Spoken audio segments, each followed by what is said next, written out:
Perkataan ittiba dalam bahasa Arab berasal dari ittaba'a yattabi'u ittiba'an, yang berarti menuruti atau mengikuti. Menurut istilah, pengertian ittiba adalah menerima perkataan orang lain dengan mengetahui sumber alasan perkataan tersebut atau mengikuti pendapat mujtahid dengan mengetahui dalil-dalilnya. Orang yang melakukan ittiba disebut muttabi', yakni orang yang tidak mampu berijtihad tetapi mengetahui dalil-dalil mujtahid. Dari mereka ada yang disebut muhakkikun, yaitu orang-orang yang mampu meneliti dan memeriksa dan juga menyelidiki mana pendapat yang lebih kuat, mana pendapat yang lemah, dan mana fikih as-sunnah dan fikih al-madhab. Dasar hukum ittiba terdapat pada Quran surat Al-Imran ayat 32 dan juga Quran surat Al-Hujurat ayat 1. Artinya, katakanlah taatilah Allah dan Rasul-Nya, jika kamu berpaling maka sesungguhnya Allah Subhanahu wa taala tidak menyukai orang-orang kafir. Quran surat Al-Imran ayat 32.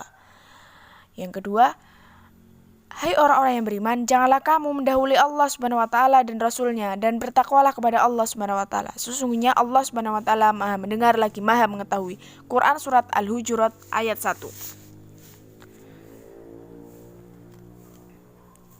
Dengan adanya ittiba, diharapkan agar semua orang muslim, sekalipun ia orang awam, ia dapat mengamalkan ajaran Islam dengan penuh keyakinan.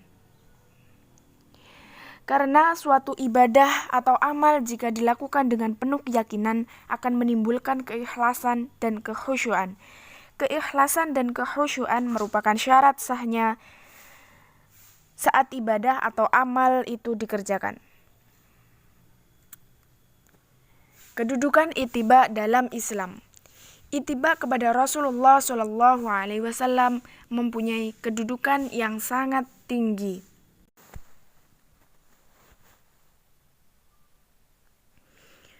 Dalam Islam, bahkan merupakan salah satu pintu seseorang dapat masuk Islam.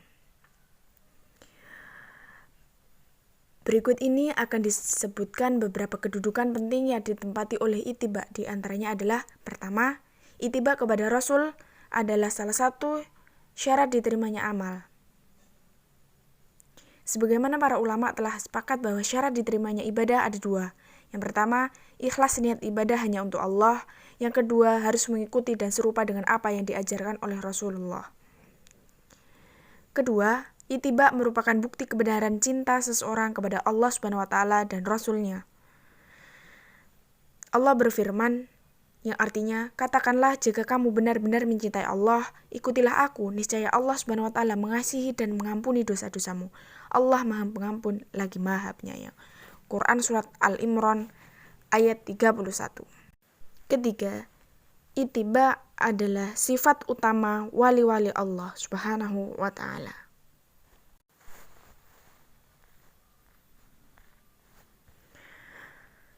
Selanjutnya, macam-macam ittiba.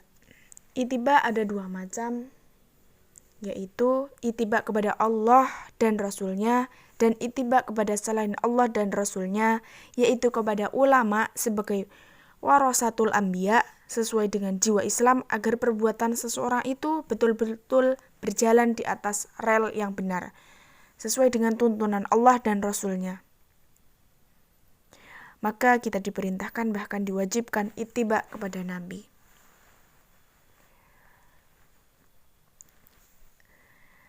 Kepada siapa kita harus berittiba?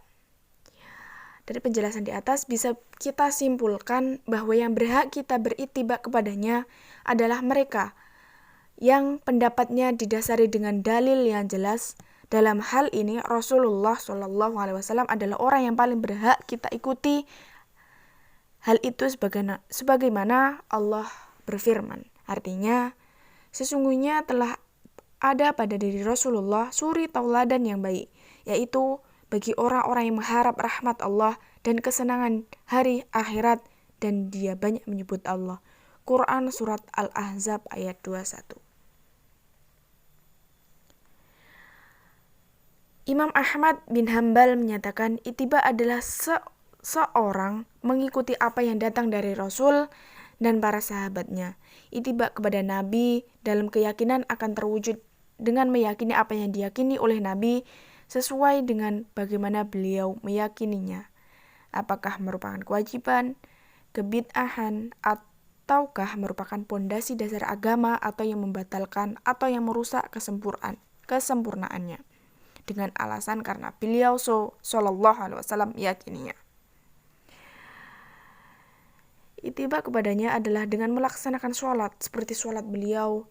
Sedangkan ittiba kepada Nabi di dalam perkara-perkara yang ditinggalkan adalah dengan meninggalkan perkara-perkara yang beliau tinggalkan, yaitu perkara-perkara yang tidak disyariatkan sesuai dengan tata cara dan ketentuan Nabi di dalam meninggalkannya, dengan alasan karena beliau meninggalkannya, dan ini adalah batasan yang sama dengan batasan ittiba di dalam perbuatan.